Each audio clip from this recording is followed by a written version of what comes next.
మంగళం శ్రీ వెంకటేశ్వరాయ నమః నందనీరాజనం దర్శయామి నీరాజనం ధనం శ్రద్ధాచమనీయం సమర్పయామి ఏడుకొండవాడ వెంకటరమణ గోవింద గోవింద గోవింద.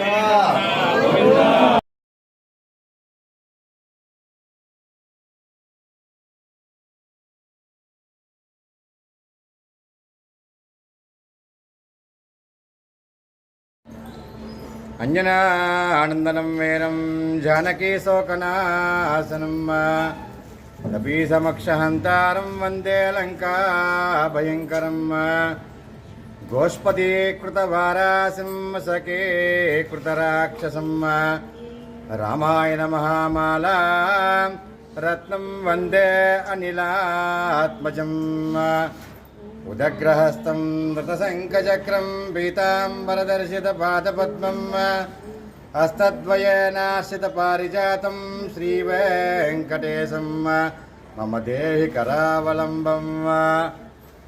ఏలూరు జిల్లా జంగారెడ్డిగూడెం మండలం గురువాయగూడెం గ్రామంలో తెల్లమద్ది చెట్టు కింద స్వయంభూమూర్తిగా కొలువై ఉన్న శ్రీ మద్ది ఆంజనేయ స్వామివారి దేవాలయం వద్ద ఉపాలయం అయినటువంటి శ్రీ వెంకటేశ్వర స్వామి ఈరోజు అద్దాల మండపంలో ఉత్తర ద్వారం గుండా అందరికీ కూడా భక్తులకి దర్శనమిస్తున్నారు.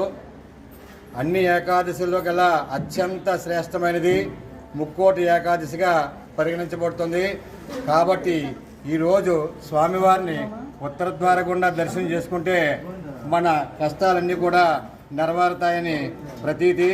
కాబట్టి స్వామివారికి అత్యంత ప్రీతికరమైనటువంటి ముక్కోటి ఏకాదశి పర్వదిన కాలంలో స్వామివారి చెంతకు వచ్చి అందరూ కూడా ఉత్తర ద్వారం గుండా స్వామివారి దర్శనం చేసుకుని సుఖశాంతులు పొందాలని కోరి ప్రార్థిస్తున్నాం.